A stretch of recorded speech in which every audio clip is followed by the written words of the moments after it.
శ్రీమాత్రే నమః. ఓం పితృదేవతాభ్యో నమః. మనం ఈరోజు ఫిబ్రవరి మాసంలో 1వ తేదీ నుంచి నెల ఆఖరి వరకు ఉన్నటువంటి గ్రహస్థితి ఏ విధంగా ఉంది, అదేవిధంగా ద్వాదశ లగ్నాల వాళ్ళకి లగ్నం తెలియని వారు రాశి నుంచి చూసుకోండి, ద్వాదశ రాశుల నుంచి కూడా చూసుకోవచ్చు.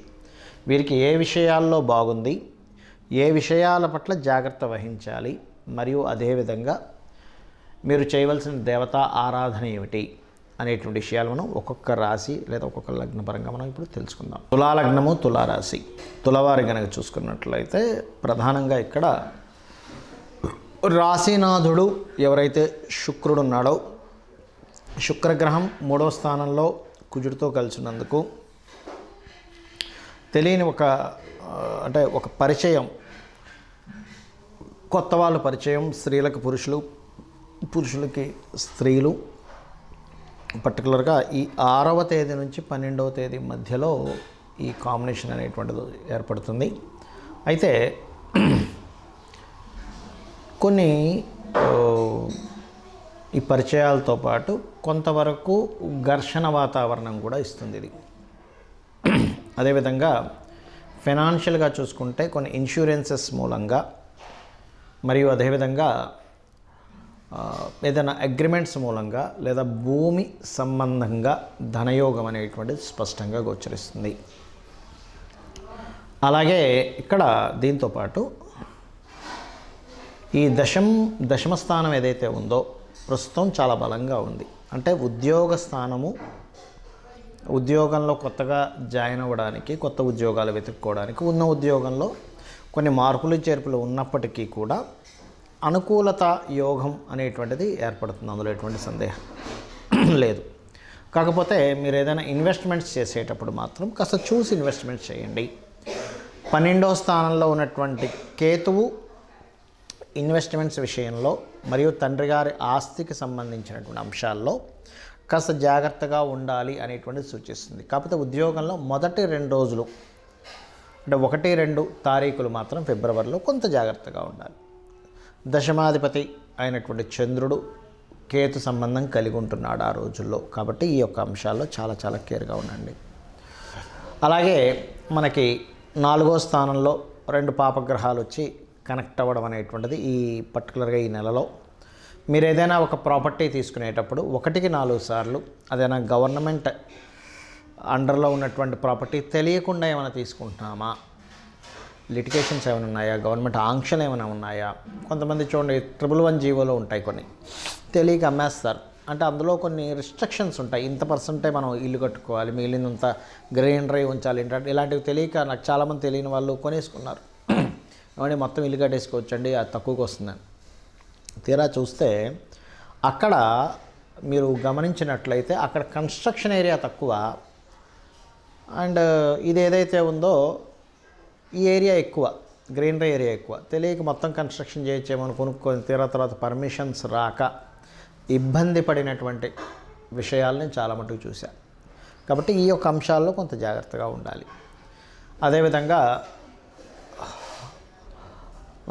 లోన్స్ తీసుకునేటప్పుడు ముఖ్యంగా ఏంటంటే ఇక్కడ ఉన్న గ్రహస్థితి ఏదైనా కొత్త అగ్రిమెంట్స్కి వీటికి చాలా బాగుంది, అందులో ఎటువంటి సందేహం లేదు. లోన్స్ కూడా లభిస్తాయి. 6వ స్థానంలో రాహు ఉన్నందుకు రాహు బలం కూడా బ్రహ్మాండంగా ఉంది. రాహు బలం ఎప్పుడైతే బ్రహ్మాండంగా ఉందో మీకు శత్రువుపై జయాన్ని, ఇటువంటి ఫలితాలను ఇస్తాడు రాహు అక్కడ. మీరు చేసేటువంటి పనులు కూడా కొంతవరకు గురుబలం ఎప్పుడైతే ఉందో, రాశి మీద గురువు యొక్క దృష్టి ఉంది కాబట్టి మీరు చేసే ప్రతి పనికి ఏదో దైవం సహకరిస్తున్నట్టుగా సిచ్యువేషన్స్ అన్నీ అలా మూవ్ అవుతూ ఉంటాయి. అది అందులో ప్రధానంగా మీకు ఫైనాన్షియల్గా కావచ్చు, అండ్ అదేవిధంగా ఏదైతే మనం ఇప్పటివరకు చెప్పుకున్నటువంటి ఉద్యోగ సంబంధించిన అంశాల్లో కావచ్చు చాలా అనుకూలంగా ఉంది, అందులో ఎటువంటి సందేహం లేదు. కాకపోతే ఇన్వెస్ట్మెంట్స్ విషయంలో మాత్రం కాస్త జాగ్రత్తగా చూస్తూ ఇన్వెస్ట్మెంట్ చేయండి. ఇక మీరు చేయవలసినటువంటి దేవత ఆరాధన, కాళికా అమ్మవారి యొక్క స్తోత్ర పఠనము, సూర్య నమస్కారాలు ఎక్కువగా చేస్తూ ఉండండి, అన్ని విధాలు బాగుంటుంది. ఇప్పటి వరకు మనం తెలుసుకున్నటువంటి గోచార ఫలితాలు ఏవైతే ఉన్నాయో వీటికంటే కూడా అతి ముఖ్యంగా మీరు తెలుసుకోవాల్సినటువంటిది మీ పర్సనల్ చార్ట్. పర్సనల్గా మీ యొక్క జన్మజాతక చక్రంలో ఏదైతే గ్రహస్థితి ఉందో అది మీకు మెయిన్గా రూల్ చేస్తుంది. మీరు జన్మించినప్పుడు ఉన్నటువంటి గ్రహస్థితి, మీరు ఏ తేదీలో జన్మించారో, ఏ నెల, ఏ సంవత్సరము, ఏ సమయము, ఏ ప్రాంతము, అంటే ఎక్కడ పుట్టారు, ఏ టైంలో పుట్టారు అనేటువంటిది. ముఖ్యంగా ఎక్కడ పుట్టారు, ఏ టైంలో పుట్టారు అనేది లేకపోతే లగ్నం అనేటువంటిది ఐడెంటిఫై అవ్వదు. లగ్నం ఎక్కడ పడింది మీరు జన్మించినప్పుడు, దాన్ని బట్టియే మీకు మిగతా గ్రహాలన్నీ కూడా, 2 ఛాయాగ్రహాలు మిగతా గ్రహాలన్నీ కూడా, అంటే ఏమిటి, రవి ఉన్నాడు అనుకోండి, మీకు పేరు ప్రఖ్యాతలు ఇచ్చేటువంటి రవి ఎంత స్ట్రాంగ్గా ఉన్నాడు. రవి స్ట్రాంగ్గా ఉంటే మీరు రాజకీయాల్లోకి వెళ్ళొచ్చా, మెడికల్ రంగాల్లో వెళ్ళొచ్చా, తండ్రి పరంగా ఎలా ఉంటుంది, ఇవన్నీ చెప్తుంది రవి. అదే చంద్రుడున్న స్థితిని బట్టి మీ మానసిక స్థితి ఏమిటి, కుజుడున్న స్థితిని బట్టి మీకు భూ సంబంధించినటువంటి యోగాలు ఎలా ఉన్నాయి, బుధుడున్న స్థితిని బట్టి మీకు ఉండేటువంటి రిలేషన్స్ కావచ్చు, విద్యా సంబంధించినటువంటి విషయాలు కావచ్చు ఎలా ఉన్నాయి. అదేవిధంగా శుక్రుడిని బట్టి వివాహము, సుఖాలు, భోగాలు, శని భగవానుని బట్టి మీకు ఉండేటువంటి కర్మ, మీ కర్మ ఏమిటి, మీ జన్మజాతకంలో మీ పాస్ట్ లైఫ్లో చేసుకున్న కర్మ ఏ రకంగా మీరు పొందగలుగుతారు అనేటువంటి శని భగవానుడు చెప్తాడు. ఆ రకంగా రాహుకేతువులను బట్టి కాలానికి మోక్షానికి కారకులు. అంటే సమయం ఏదైతే ఉందో, ఈ లగ్నం ఏదైతే ఉందో, ఈ లగ్నం ఎందుకు ఐడెంటిఫై చేసుకోవాలంటే మీరు ఎందుకు, అంటే మీరేమిటనేటువంటిది మీ లగ్నం చెప్తుంది. మీ ధనాధిపతి ఎక్కడున్నాడు దాన్ని బట్టి మీరు ఏ రంగాల్లోకి వెళ్తే మీకు ధనయోగం కలుగుతుంది, ఎక్కడ మీరు ఫైనాన్షియల్గా జాగ్రత్తగా ఉండాలి లైఫ్లో, ఎటువంటి మార్గం ద్వారా మీకు ధనయోగం వస్తుందని. అదేవిధంగా మనకి 4th హౌస్ని బట్టి మీరు ఏ డైరెక్షన్స్లో ఉంటే బాగుంటుంది, మీ పేరుని 4th హౌస్ని తీసుకొని మీరు ఎప్పుడు అసర్ట్స్ కొంటే బాగుంటుంది. చాలామందికి మిస్టేక్ జరిగేది ఏంటంటే ఈ సమయంలో అసర్ట్ కొంటే మంచిదే అన్నప్పుడు తెలియకుండానే అనుకూలించినటువంటి సమయం కాకుండా అనుకూలించిన సమయంలో అనుకూలించినటువంటి దిశలో కొంటారు, అక్కడ ప్రాబ్లం అవుతుంది. అదేవిధంగా సంతానం ఒక మార్గంలో వాళ్ళు సక్రమంగా వెళ్ళలేకపోతున్నప్పుడు వాళ్ళకి ఎటువంటి దేవతా ఆరాధన వాళ్ళకి నేర్పిస్తే బాగుంటుంది, వాళ్ళకి ఏ మంత్రం చెప్తే బాగుంటుంది అనేటువంటివి కూడా చాలా ఉంటాయి. వాళ్ళ హెల్త్ పాయింట్ ఆఫ్ వ్యూ కావచ్చు, వాళ్ళు ఎదగడం కావచ్చు, ఇవన్నీ కూడా.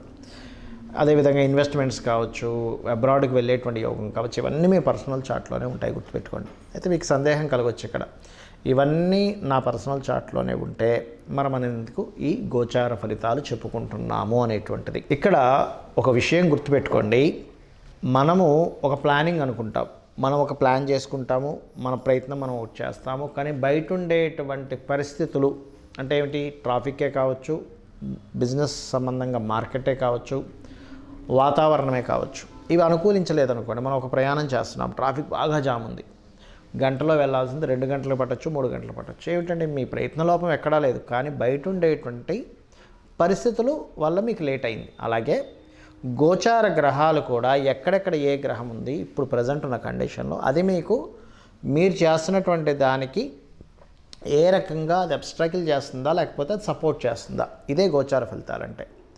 కాబట్టి ఈ గోచార గ్రహాల యొక్క స్థితిని మనం చెప్పుకుంటున్నాం.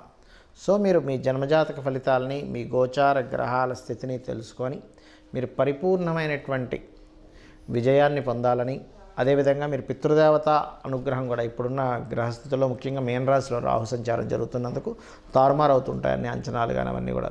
కాబట్టి ఇక్కడ పితృదేవత ఆరాధన ఎక్కువగా చేయాలి. చేసినట్లయితే మీకు ఖచ్చితంగా పరిపూర్ణ విజయం అనేటువంటిది ఆ పితృదేవతల అనుగ్రహం ద్వారా మీకు లభిస్తుంది. శ్రీమాత్రే నమః.